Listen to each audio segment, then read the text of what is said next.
विश्वं दर्पण दृश्यमान नगरी तुल्यं निजान्तर्गतं पश्यनात्मनि मायया बहिर्बोधभूतं यथा निद्रया या साक्षात् कुरुते प्रबोध समये स्वात्मानं मे वाद्वयं तस्मै श्री गुरुमूर्तये नमः। इदं श्री दक्षिणामूर्तये वसुदेवसुतं देवं कंसचाणूरमर्दनं देवकी परमानन्दं कृष्णं वन्दे जगद्गुरुं नारायणं नमस्कृतं नरं चैव नरोत्तमं देवीं सरस्वतीं व्यासं ततो जयमुदीरयेत्।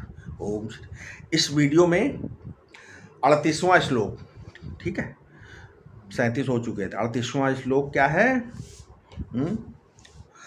धूमेन आव्रियते वहिन्नर यथादर्शो यथोल्बेनाव्रतो गर्भस्तदाह तेनेदम आवृतम। ठीक है, मतलब जिस प्रकार धुएं से अग्नि मल से दर्पण और झिल्ली से गर्भ ढका रहता है, उसी प्रकार काम से ये आत्मा का ज्ञान ढका हुआ है। इस श्लोक में क्या एक दृष्टांत पर्याप्त नहीं था? 3 दृष्टांत दे दिया उन्होंने। ठीक है, इसकी क्या आवश्यकता थी, यह प्रश्न हो सकता है। तो मनुष्य 3 प्रकार के होते हैं, तमोगुणी, रजोगुणी और सत्वगुणी। धुएं का दृष्टांत तमोगुणी के लिए है, क्योंकि तमोगुणी को 1-2 बात कहने से ही क्रोध आ जाता है। जैसे धुएं में 1-2 फूंक मारने से अग्नि प्रज्वलित हो जाती है। रजोगुणी को दर्पण का दृष्टांत दिया, क्योंकि रजोगुणी पुरुष को कुछ छेड़छाड़ करने पर विलंब से क्रोध आता है। ठीक है, जैसे मल से आच्छादित दर्पण प्रतिबिंब प्रकट करने के लिए कुछ यत्न करना पड़ता है। सत्वगुणी प्रश्न का दृष्टांत झिल्ली से गर्भ ढका है, क्योंकि सत्वगुणी पुरुष का क्रोध एकाएक प्रकट नहीं होता, प्रायः अंतःकरण में रहता है। जैसे ही झिल्ली में छिपा हुआ गर्भ बहुत विलंब से प्रकट होता है। राग से क्रोध होता है, अतः उसे हटाना चाहिए। इन दृष्टांतों को विपरीत क्रम से भी लगाया जा सकता है। समझ में आया? संसार में ज्ञान तो सभी को प्राप्त है, परंतु वो ढका हुआ है। जैसे अग्नि को धुआं, प्रतिबिंब को मल और गर्भ को झिल्ली ने ढक लिया है, वैसे ही ज्ञान को काम ने ढक लिया। ज्ञान स्वरूप आत्मा तो सब में सर्वत्र है, परंतु काम से ढका रहने के कारण दिखता नहीं है। ठीक है?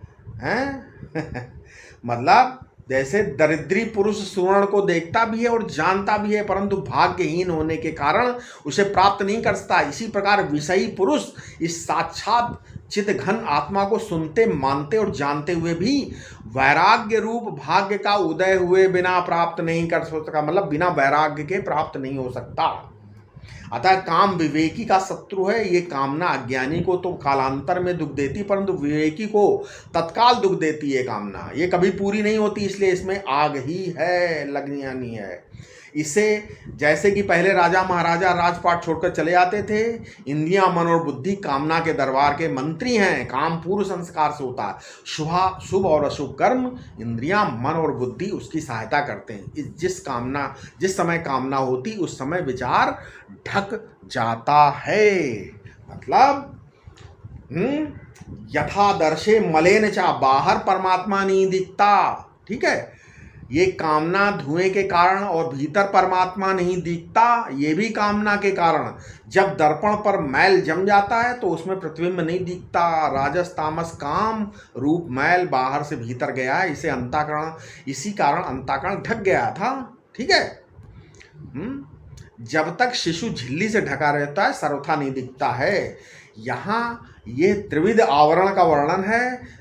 जब आपके मन में किसी की कामना, वासना, इच्छा, आकांक्षा का उदय होता है, तब आप उसी के स्मरण में डूब जाते हैं और अपने को भूल जाते हैं। स्वयं कुछ है ये पता नहीं लगता। कामना में तन्मय होकर अपने को सर्वथा भूल जाना, ये झिल्ली से गर्भ को ढकना होता है। अब ये काम क्रोध केवल सामान्य जनों के लिए हैं, अज्ञानी के लिए ही शत्रु होंगे, उन्हीं के चित्त कारण बनने होंगे, ऐसा मत समझो। ठीक है, इसकी पुष्टि आपने आगे श्लोक में करते हैं भगवान। 39वें श्लोक में पुष्टि होगी इसकी। ठीक है, क्या 39वां श्लोक क्या है? इसमें अर्थ 38 हो गया ना। 39वां श्लोक है क्या? आवृतम ज्ञानम एतेन ज्ञानिनो नित्य वैरिणः कामरूपेण कौन्तेय दुष्पूरे अणानलेन च। ठीक है, मतलब हे कौन्तेय, ज्ञानियों के इस काम रूप नित्य शत्रु ने ही ज्ञान को ढक रखा है। यह ऐसा अग्नि है जिसकी पूर्ति होनी कठिन है। काम ने ही ज्ञान को ढक रखा है। ये विचारशीलों का शत्रु है और अग्नि के समान दुष्पूर है। जैसे ईंधन और घी डालने से अग्नि का पेट नहीं भरता, उसी प्रकार कितना भी भोग भोगो, कामना की कभी पूर्ति नहीं होती, बढ़ती जाती है। संसार में त्याग की पूर्णता, तो त्याग की पूर्णता हो सकती है पर ग्रहण की नहीं हो सकती, इसलिए इसे अग्नि की उपमा दी है। इसे नित्य वैरी इसलिए कहा गया कि जीवात्मा स्वतंत्र होने पर भी इसके द्वारा ढका हुआ है, परंतु ऐसा होने पर यदि भी अधिष्ठान का ज्ञान हो तो वो कुछ इसको बिगाड़ नहीं सकता। समझ में आया? मतलब अब इसमें जब कोई कहता बेईमानी अनाचार करते रहो तब भी ईश्वर प्राप्त हो जाएगा, है, तब इसे सुनकर जो प्रसन्न होता है वो बेईमान है, ये सिद्ध हो जाता है। समझ में आया? सत्पुरुष को ईश्वर की प्राप्ति होती है। इस तथ्य को, ज्ञान को उसकी कामना ने ढक दिया। अज्ञानेन आवृतम ज्ञानम, मतलब ज्ञान को ढकने वाला ज्ञान, वस्तुतः ज्ञान ही अज्ञान को प्रकाशित करता है। ठीक है, जब हमारे नेत्र और सूर्य के मध्य मेघ आ जाते हैं, बादल आ जाते हैं, तो हम कहते हैं सूर्य ढक गया। ठीक है, यदि सूर्य ढक जाए तो बादल कैसे दिखें? ठीक है, अतः अज्ञान ने ज्ञान को ढका, ये तात्पर्य है। अज्ञान ने बुद्धि को ढक दिया है। यहाँ आवृतम ज्ञानम एतेन मतलब कहा, और दूसरे स्थान पर अज्ञानेन आवृतम ज्ञानम कहा। मतलब इसका अर्थ है कि जो अज्ञान है वही काम है और वही क्रोध है। काम क्रोध ही अज्ञान है। ये अज्ञान के बच्चे हैं, अज्ञान ही इनका पोषण करता है और ये अज्ञान के साथ रहते हैं। ये सबके शत्रु हैं, सबको नीचा दिखाते हैं, सबको बंधन में डालते हैं, सबको कष्ट। ज्ञानिनो नित्य वैरिणा, ज्ञान के साधक के ये तो नित्य शत्रु हैं। संसारी के मन में काम आता है तो कहता है मेरे मन में बड़ी उत्तम स्फुरणा हुई।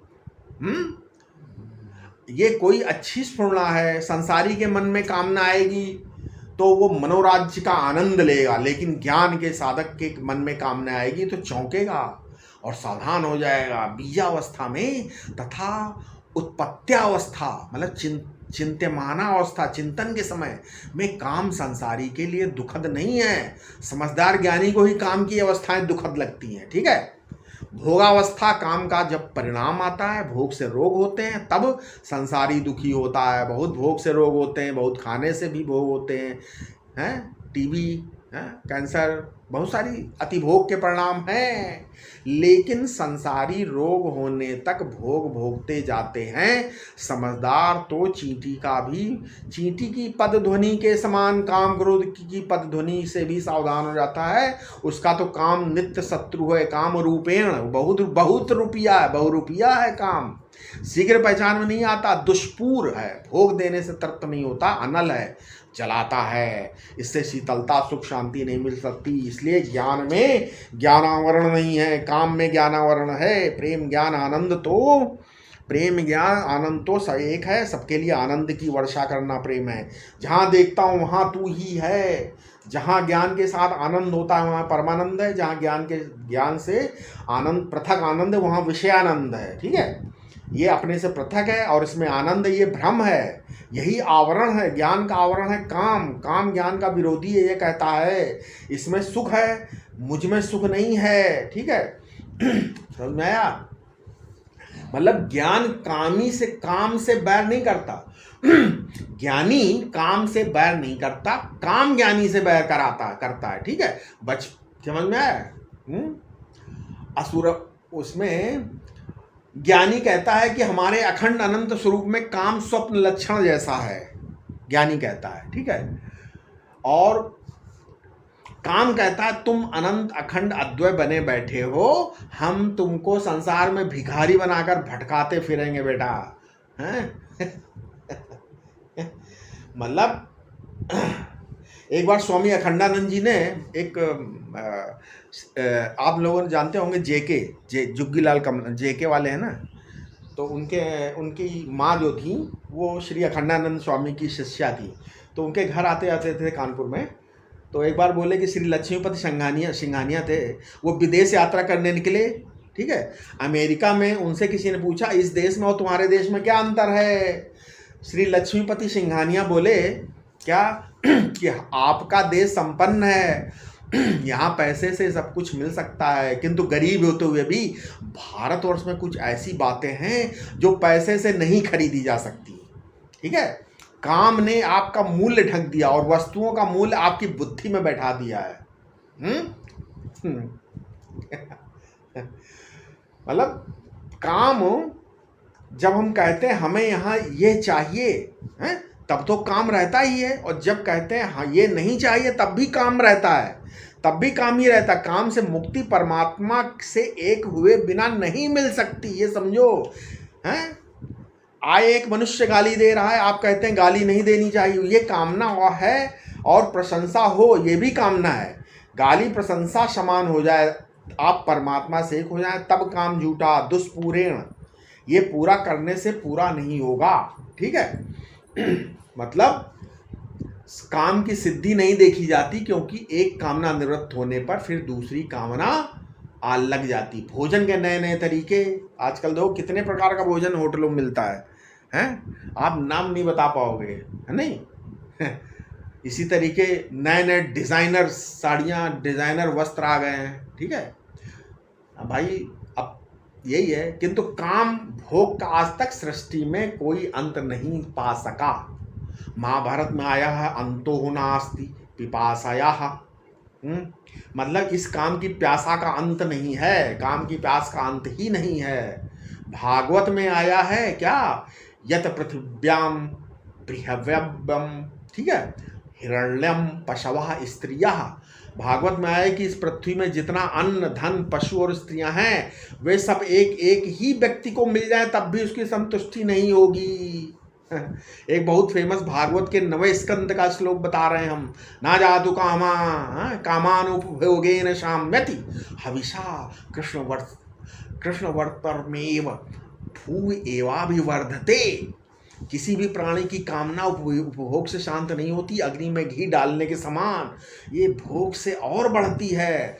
ये श्लोक जो है, जो है ना, भू एवाभिवर्धते, ये श्लोक मनुस्मृति, ठीक है, महाभारत, ये हम आपको बता रहे हविषा कृष्ण वर्तते, ये जो भू एवाभिवर्धते है, ये श्लोक मनुस्मृति में भी है, महाभारत में भी है, विष्णु पुराण में भी, और भागवत आदि कई ग्रंथों में आ गया है। अनलेन कामना अग्नि है, उसे भोग देकर शांत नहीं कर सकते। ठीक है, कहीं ना कहीं उसे मर्यादा बनानी होगी, तब यही एक मर्यादा बनकर, यही मर्यादा बनाकर आप अपने को शांत करके परमानंद का अनुभव क्यों नहीं कर सकते, क्यों नहीं करते आप?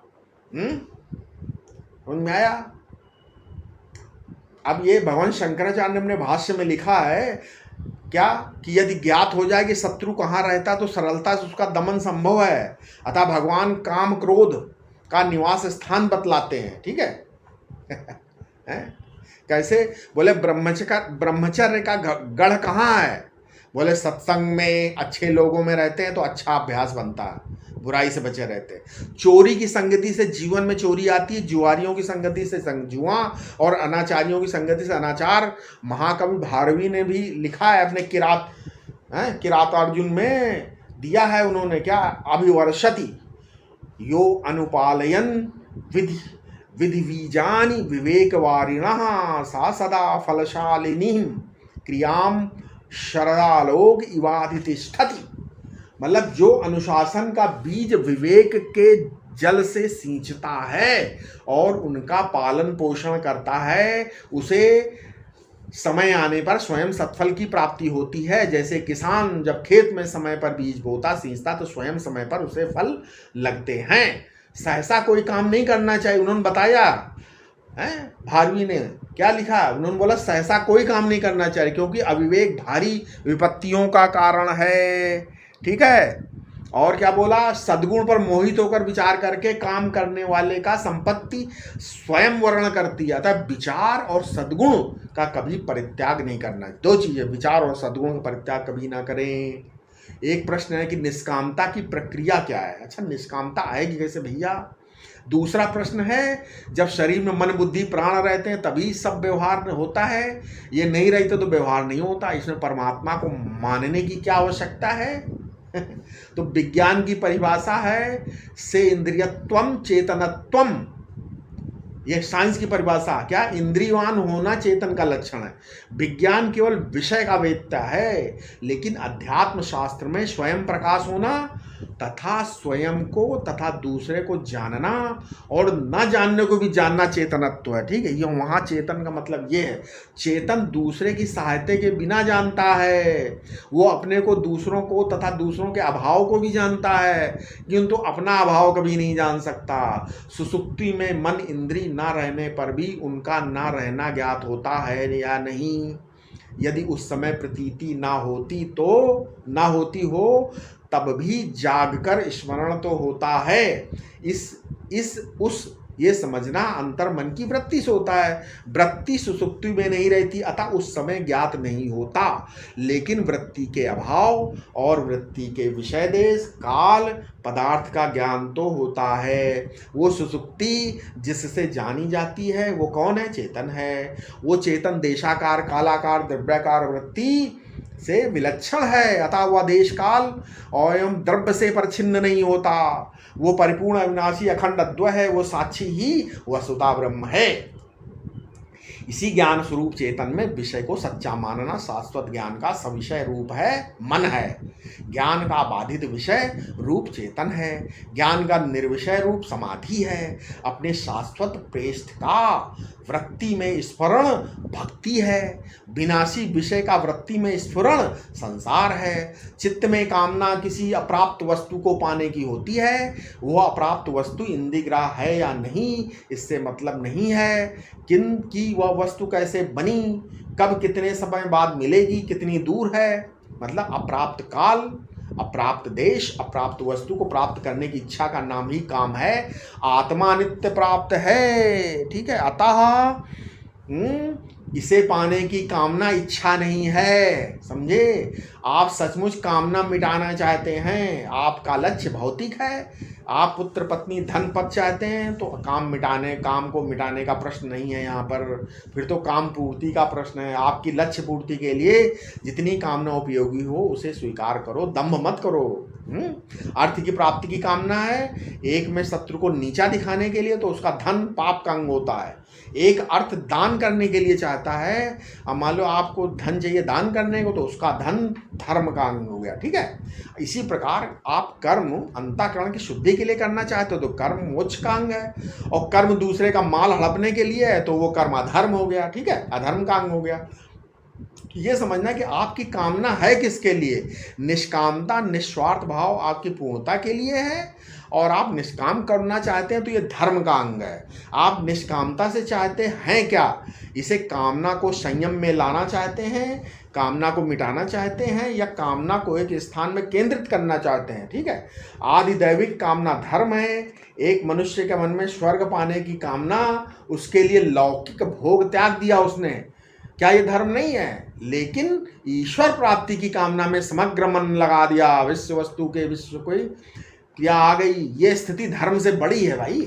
वृत्ति निरोध दो दल बनाकर होता है। वृत्ति में अविद्या, अस्मिता, राग द्वेष, अभिनिवेश रूप ये क्लिष्ट वृत्तियां निरोध धर्माचरण अक्लिष्ट वृत्ति से होता है। ठीक है, जब धर्माचरण की अक्लिष्ट वृत्तियां प्रमाण आदि के द्वारा निरुद्ध होती हैं तब समाधि प्राप्त हो जाती है। उसमें कामना का पता ही नहीं चलता।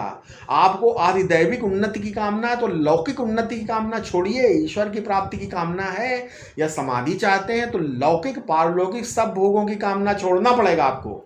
यदि आप समग्र रूप से कामना का नाश करना चाहते हैं, आपका लक्ष्य आध्यात्मिक है तो बेधड़क निष्कामना के मार्ग पर रहिए। प्रातः काल और सायंकाल शरीर में लघु शंका आदि का वेग न हो तब शांति से बैठकर ईश्वर से प्रार्थना कीजिए, प्रभु आपने कृपा करके मेरे मन में जिज्ञासा मुमुक्षा दी, अब मैं कोई ऐसा काम न करूं जो मेरे लक्ष्य और इच्छा के विपरीत हो। संकल्प दृढ़ कीजिए, मैं आज दिन रात कोई ऐसा काम भोग या संग्रह नहीं करूंगा जो मेरी आध्यात्मिक उन्नति का बाधक हो, विरोधी हो। ये प्रतिज्ञा मन ही मन गुरु के चरण स्पर्श करके कीजिए आप पहले। ठीक है, इसके बाद आज का जीवन कैसे व्यतीत करना है ये प्रातः काल ही निश्चय कीजिए। सावधान रहिए, यदि सावधानी न रहे तो कोई भूल हो जाए तो पश्चाताप कीजिए, प्रायश्चित कीजिए, लेकिन पश्चाताप दीर्घ काल तक धारण कर नहीं करना चाहिए। सूर्य का दर्शन कर लेना, भगवान नाम ले लेना, भगवत ध्यान कर लेना, ये सामान्य प्रायश्चित है। ठीक है, यहाँ एक बात ध्यान में रखिए कि बेईमानी या कोई बुरा काम करके हम फिर भगवान नाम लेकर शुद्ध हो जाएंगे, ये भाव को भूलकर भी मत में आओ, न लाने दो। बोले नामनो बालाद यस्य ही पाप बुद्धिर्न विद्यते तस्य यमय हरि सुआद, मतलब भगवान के बल पर कि नाम लेकर मैं पाप मुक्त हो जाऊंगा, है ना। जिसकी बुद्धि पाप में जाती है, यमराज के नरकों में रहकर भी उसकी शुद्धि नहीं होती, क्योंकि भगवान के नाम पर पाप किया, उसका पाप द्विगुणा हो गया। अथवा यम शब्द मय नियमों का वाचक है। कामनाएं कब कब कैसे मिटती हैं, इस संबंध में मैं कुछ आचार्यों का आपको बता देता हूँ। ठीक, बहुत बढ़िया चीज बताने जा रहा हूँ। मैं कुछ आचार्यों का मत बता देता हूँ कामनाएं कैसे मिटेंगी। अब श्री चैतन्य महाप्रभु कहते हैं, जैसे प्यास लगने पर जल पीने की इच्छा होती है, भूख लगने पर भोजन करने की इच्छा होती है, ऐसे ही जब ईश्वर प्राप्ति के लिए हृदय में व्याकुलता होती तब स्वतः सब कामनाएं मिट जाती। ऐसा श्री चैतन्य महाप्रभु बोलते हैं। अब श्री वल्लभाचार्य जी का मत है, जब अपने किए साधन का बल छूट जाता है और मनुष्य भगवान की शरण हो जाता है, तब कामनाएं निवृत्त होती है। और श्री रामानुजाचार्य जी कहते हैं कि संपूर्ण कर्मों एवं इच्छाओं के मूल में जो अंतर्यामी प्रेरक है, उस पर दृष्टि जाने पर कामनाएं छूट जाती हैं। भगवान शंकराचार्य भगवान का अभिमत है, अपने जीवन में शम दम उपरति तितिक्षा श्रद्धा समाधान रूप ये खट संपत्ति धारण करने से कामना निवृत्ति होकर अंतःकरण की शुद्धि होती है।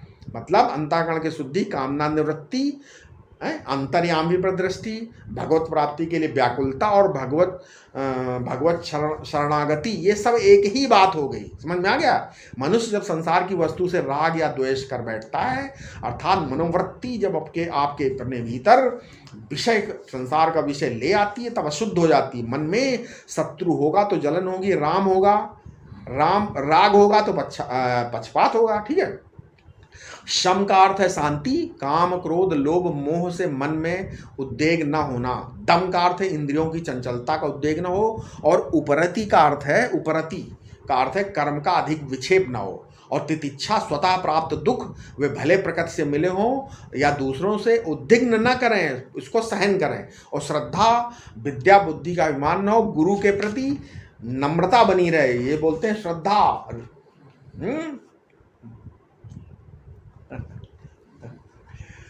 तो कहने का मतलब समाधान क्या हुआ, समाहित होकर अपने स्वरूप का अनुसंधान करना। मन चाहे निर्विषय हो या आत्माकार वृत्ति हो। ठीक है। महात्माओं ने मन को वश में करने के लिए 4 उपाय बताए हैं। पहला बोला अध्यात्म विद्याधिगमः, साधु संगरिते वचः, वासना संपरित्यागः, प्राण स्पंद निरोधनम, एतास्तः युक्तयः पुष्टः सन्ति चित्तजये किल। क्या चीज बताई है महात्माओं ने? उन्होंने बोला क्या, अध्यात्म विद्या में स्थित हो जाएं, सत्पुरुषों के संग रहा जाए, वासनाओं का सम्यक त्याग दिया जाए, प्राणों की गति निरुद्ध कर दी जाए। ये चित्त जय पुष्टि की युक्तियां हैं 4। ठीक है। एक मनुष्य शत्रु पर विजय पाने जा रहा था, मार्ग में शत्रु का चर मिला, पूछा कहाँ जा रहे हो? बोला तुम्हें पता है ऐसा भूत है कि उससे दुर्ग के समीप पहुंचते ही पागल हो जाओगे। वो मनुष्य डरकर लौट गया। ठीक है। मन को वश में करने का प्रयत्न करोगे तो पागल हो जाओगे। वे उसी काम के चर हैं, इसलिए आप वश में करना चाहते हैं। मन की गति नवीन विषय आगे लाते रहेगी। आप मन को देखोगे तो मन तुमसे एक होकर बैठा रहेगा। आप जैसे ही मन के दृष्टा या साक्षी हुए, मन वैसे ही आपसे मिल गया। यदि मन विषयों से वृत्तियों से मिल गया तो वो जड़ हो गया, आपके परिवार में रहा नहीं। जो लोग भीतर से धन भोग प्रतिष्ठा चाहते हैं, इनकी प्राप्ति का उपाय न करके, समझ गए, किसी निवृत्त परायण महात्मा से दीक्षा लेकर प्राणायाम आदि करने लगते हैं। सकाम मन से मनोनिरोध का प्रयत्न करते हैं। मन में सकामता है, पाने की इच्छा, और मन का निरोध करते हैं। वे वस्तु चाहते हैं बाहर की और मन रखना चाहते हैं भीतर, तब द्वंद्व उत्पन्न हो जाता है। ऐसे लोग पागल हो सकते हैं। महर्षि अरविंद को जेल हो गई, उन्होंने सोचा भगवान की बड़ी कृपा है, भजन करने लग गए, व्यवहार की चिंता छोड़ दी, फलता भगवत दर्शन हो गया। पागल तो नहीं हुए वो। एक क्रांतिकारी को आजीवन कारादंड मिला, उन्होंने सोचा जब जीवन भर जेल में रहना है तब बाहर की चिंता करके क्या, भजन में लगो, भजन में लग गए, बड़ी उन्नति उनके पीछे। 19 महीने बाद छोड़ दिए गए। कुत्ता जब बाहर जाना चाहता हो, आप उसे कमरे में बंद कर दो तो वो भूखता है नहीं, जब वो सो जाना चाहता आप उसे बंद कर दो तो चुपचाप सो जाएगा। जीवन में संघर्ष इच्छा वैपरीत्य से होता है, ठीक है। इसका वैपरीत्य क्या है, उल्टा क्या है, सचमुच विषयों में लगना नहीं चाहते, इतने पर भी काम बलात् इधर भागता है। उसे कैसे वश में करें, इसके लिए पहले ये जानना आवश्यक कि काम का निवास कहाँ है, उसका स्थान जानकर उसको वश में करना चाहिए। अब भगवान जो है काम का निवास स्थान बताते हैं, ठीक है। भगवान काम का निवास स्थान बताते हैं, ठीक है। क्या बताते हैं? कौन सा श्लोक है ये? इसके बाद 40वां श्लोक है। क्या है? इंद्रियाणि मनोबुद्धिर शाधिष्ठानम उच्यते ही ऐतर विमोह यत्तेष ज्ञानम आवृत्य देहिनम। इंद्री, मन और बुद्धि ये इस काम के अधिष्ठान, रहने के अधिष्ठान मतलब रहने के स्थान कहे गए हैं। इनके द्वारा ये ज्ञान को ढककर जीव को मोहित कर देता है, ठीक है। मनुष्य इंद्रियों के द्वारा विषयों को ग्रहण करता है, मन से मनन करता और बुद्धि से निश्चय करता है। ये तीनों ही ज्ञान को ढककर अर्थात विचार शक्ति को शिथिल करके इसे मोहित कर देते हैं। इनके बिना जीव कुछ भी नहीं कर सकता, अर्थात जो देहाभिमानी है उसी को काम क्रोध आदि दुख देते हैं। इसलिए मुमुक्षु को इन पर जय प्राप्त करने का प्रयत्न करना चाहिए, ठीक है। अब इसमें कहाँ अब इंद्रियां, मन और बुद्धि, इसका निवास स्थान 3 जगह बताया उन्होंने। बोला इंद्रियां, मन और बुद्धि है। यदि शत्रु आपके घोड़ों को दाना चारा खिलाकर मिला दे, सारथी को घूस देकर मान लो मिला ले अपने में, तो रथ का स्वामी जब रथ में बैठकर चलेगा तो सारथी रथ की बागडोर शत्रु के हाथों से लो पकड़ गया है। कठोपनिषद एक मंत्र है, इंद्रियाणी है अनुर्मनः प्रग्रमे वचा बुद्धिम तुम सारथी बुद्धि, है ना पूरा श्लोक। मतलब श्रुति कहती कि आपके जीवन रथ में जो घोड़े हैं, इंद्रियां घोड़े हैं, मन लगाम और बुद्धि को सारथी समझो। अब इनमें आकर बैठ गया काम, इन तीनों में काम बैठ गया, ये राम के पक्ष में नहीं रहे। राम के पक्ष में होते तो नहीं होता। रघुवर रावरी यह बड़ाई, निदरि धनी आदर गरीब पे कहत कृपा अधिकाई। काम और राम में यही अंतर, काम इंद्रियों को आकृष्ट करके तत्काल सुखाभास देकर दुख के समुद्र में ढकेलने वाला है, और राम हृदय में बैठे परमानंद स्वरूप है। तो राम की ओर बुद्धि जाती है तो काम भाग जाता है, ठीक है। वायु निर्गंध है, चमेली कुंज से निकला तो चमेली की सुगंध आ गई, शौचालय से निकला तो शौचालय की दुर्गंध आ गई, ठीक है। तो कहने का मतलब ये है, ये अच्छा है, ये बुरा है, उसे पाने या छोड़ने की इच्छा होती, तब इच्छा अनुसार प्रयत्न होता है। ज्ञान में अस्थि बुद्धि होकर उसमें प्रिय या अप्रिय बुद्धि पूर्व बुद्धि संस्कार के अनुसार होती है, तब वासना आती। अपने स्वरूप में स्थित होने से ये परंपरा ही भस्म हो जाती है, ठीक है। प्रकाश में रंग, वायु में गंध, आकाश में नीलिमा नहीं होती, ठीक है। ऐसे ही ज्ञान में प्रिय अप्रिय पाना नहीं होता, वस्तुतः तत्व में बीज नहीं होता। गेहूं, चना, आम, अंगूर जला दो तो मिट्टी में रह जाएंगे। बीज संस्कार से संस्कृत मिट्टी अमुक प्रकार का बीज बनती है। इसी प्रकार ज्ञान स्वरूप आत्मा अपने में वासना संस्कार धारण करके पशु पक्षी कीट पतंग मनुष्य आदि का बीज बन जाती है। नेत्र कहीं आसक्त नहीं होते, जो सामने आता उसे प्रकाशित करते दिखाते हैं। इसी प्रकार ज्ञान कहीं संसक्त नहीं होता, केवल प्रकाशक है। ज्ञान में काम अध्यस्त है, और जैसे मिट्टी बीजत्व अध्यस्त है, ज्ञान में जीवत्व नहीं है। ज्ञान में संस्कारोपरक नाम वैसे ही जीवत्व है जैसे मिट्टी में संस्कारोपरक नाम का जीवत्व है। ज्ञानिनो हृदयम मूढ़ैर्विज्ञातम चेद जगत भवेत, मतलब ज्ञानिनों के हृदय की स्थिति मूर्ख समझ लें तब तो जगत सच्चा हो जाए, और ज्ञानी के हृदय की स्थिति जैसे अज्ञानी समझ नहीं सकते वैसे जगत सच्चा भी नहीं हो सकता। ये तो ज्ञान में अध्यस्त है, ठीक है। इंद्रियाणी मनोबुद्धिर स्याधिष्ठानम उच्यते। मन का इंद्री मन काम इंद्री मन बुद्धि में रहता है। इंद्रियां चाहती भोग मिले, मन चाहता है अमुक प्रिय वस्तु मिले, बुद्धि सोचती है अमुक वस्तु मिलने से हमारी भलाई है। बुद्धि आपके अपने आश्रय को भूल गई, अपने स्वरूप में बैठने में ही मेरी भलाई है भूल गई। समझ में आया? बुद्धि मन और इंद्रियों का आश्रय क्या है? परमात्मा है। ये भीतर बैठे परमात्मा से सत्ता स्फूर्ति लेते हैं, इन्हें प्रकाश और आनंद सब परमात्मा से मिलता है। ठीक है, वहां से आनंद लेकर ये किसी एक से एक देह, किसी एक से या एक के देह में प्रेम करके उसे आनंद देती हैं। इसका इनका जो प्रेम का कारण है प्रेमास्पद देह है। देह को ही ये बुद्धि मन इंद्रियां सत्ता ज्ञान और आनंद दे रही हैं। ये सब काम की करतूत है। सारी सत्ता संपूर्ण ज्ञान समस्त आनंद ये लेती हैं भीतर बैठे परमात्मा से, परंतु उसके प्रति ईमानदार नहीं है और उसकी ओर पीठ करके बैठ गई, बेईमानी से दूसरों की ओर देख रही हैं। मतलब परछिन्न बुद्धि, परछिन्न मन, परछिन्न इंद्रियों में अपरछिन्न परमात्मा से विमुख होकर जो विशेष बुद्धि, विशेष इच्छाएं, विशेष भोग हमारे जीवन में आया, ये इनमें बैठे काम की कारस्तानी है। इन बुद्धि मन इंद्रियों से द्वारा ही ये काम अंततः अनंत परिपूर्ण अद्वितीय ज्ञान को ढक देता है। इस देहाभिमानी बेचारे को सम्मोहित कर देता है, स्वप्नायित कर देता है। हम अपनी कामना से इतने सम्मोहित हो जाते हैं कि गुरु को गुरु, धर्म को धर्म, शास्त्र को शास्त्र नहीं समझते। हम काम की आज्ञा मानते हैं। अस्याधिष्ठानम, अधिष्ठान का अर्थ है रहने का स्थान। ठीक है, अधिष्ठान का अर्थ है रहने का स्थान। ठीक है, इंद्रिय मन और बुद्धि का अधिष्ठान, इसमें काम मध्यस्थ है, नेत्र बने रहते हैं और देखने की इच्छा आती जाती रहती है। ठीक है, अभी ये अधिष्ठान क्या होता है, ये इसको थोड़ा और पहचाने और हम इसके ऊपर बात करते हैं। ठीक है, ठीक है, क्या विषय ग्रहण के द्वारा इंद्रियां अपने में काम को स्थान देती। इंद्रियां कहती ये विषय सुंदर है। संकल्प के द्वारा मन अपने को काम स्थान, मन कहता है ये विषय सुखद है, हमको मिलने चाहिए। और निश्चय के द्वारा बुद्धि अपने में काम को स्थान देती। बुद्धि विषय की प्राप्ति की इच्छा को और दृढ़ कर देती है और उसको पाने का स्थान बताती है, पाने का उपाय बताती है। अधिकम स्थानम अधिष्ठानम, मतलब अधिष्ठान मतलब रज्जु अधिष्ठान है और सांप उसमें रस्सी अधिष्ठान, सांप अध्यस्त है। हाँ, सांप कहती है, सांप रहती है और सर्प बाधित हो जाता है।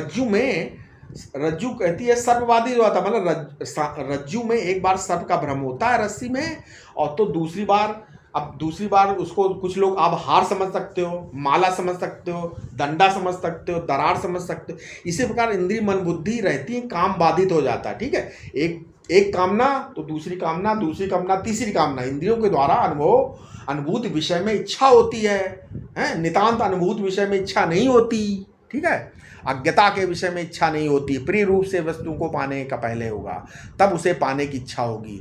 अप्रिय रूप से वस्तु का ज्ञान पहले होगा, तब उसे छोड़ने की इच्छा होगी। ये दोनों इच्छाएं काम हैं।